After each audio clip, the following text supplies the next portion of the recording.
ये है भारत का प्रसिद्ध नगर इलाहाबाद। यहीं पहल उत्तर प्रदेश में एक विश्वविद्यालय की स्थापना हुई। इसी वजह से ये नगर उत्तर प्रदेश की शिक्षा और सभ्यता का केंद्र माना जाता है। पंडित मदन मोहन मालवीय, पंडित गोविंद वल्लभ पंत और अनेक प्रतिभाशाली व्यक्ति इसी विश्वविद्यालय की देन हैं, जिन पर आज देश को गर्व है। ये है हमारे प्रधानमंत्री पंडित जवाहरलाल नेहरू का निवास स्थान, आनंद भवन। भारतीय राजनीति का ये एक प्रमुख केंद्र रहा है। इस नगर को तीर्थराज प्रयाग भी कहते हैं। यहीं गंगा और जमुना का संगम है। इसी संगम में गुप्त सरस्वती नदी भी आकर मिलती है। इसीलिए इस स्थान को त्रिवेणी संगम कहा जाता है। त्रिवेणी बहुत पुराने जमाने से भारत का एक पवित्र स्थान माना जाता है।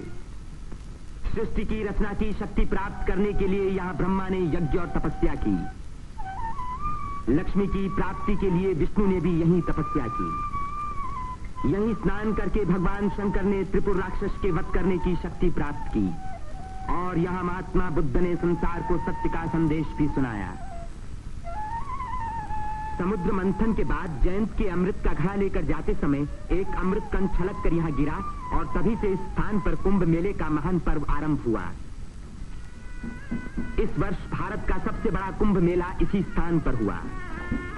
इस मेले में लगभग 1 करोड़ व्यक्ति त्रिवेणी में स्नान करने के लिए आए। सदियों की गुलामी के बाद स्वतंत्र भारत का ये पहला कुंभ मेला था। त्रिवेणी में स्नान करके तन, मन और आत्मा को शुद्ध करने के लिए ही यात्रियां आते हैं। योगी और सन्यासी, गरीब और अमीर सभी प्रकार के लोग यहाँ इकट्ठे होते हैं। कुंभ मेले के मौके पर देश के नर नारी एक दूसरे के धार्मिक विचारों से परिचित होते हैं। धार्मिक संस्थाएं योगी और सन्यासी यौगिक क्रियाओं को दिखाते हैं।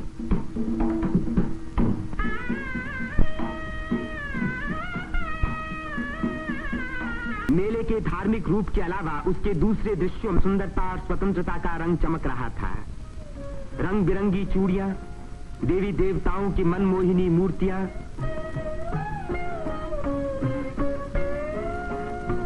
हरी जपन की मालाएं, सिंदूर और चंदन के ढेर, औरतों के साज श्रृंगार, बच्चों के खेल खिलौने, लाल बुझक्कड़ मिट्ठू मियां।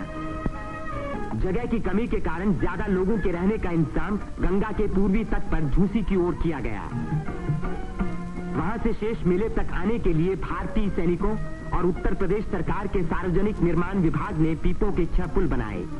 मेले के आरंभ होते ही उत्तर प्रदेश के मुख्यमंत्री पंडित गोविंद वल्लभ पंत ने मेले के बंदोबस्त का मुआयना किया।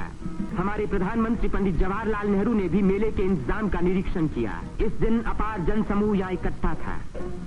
हर घाट पर लोगों की भीड़ स्नान कर रही थी। उसमें नया जोश था और नई उम्मीदें थीं।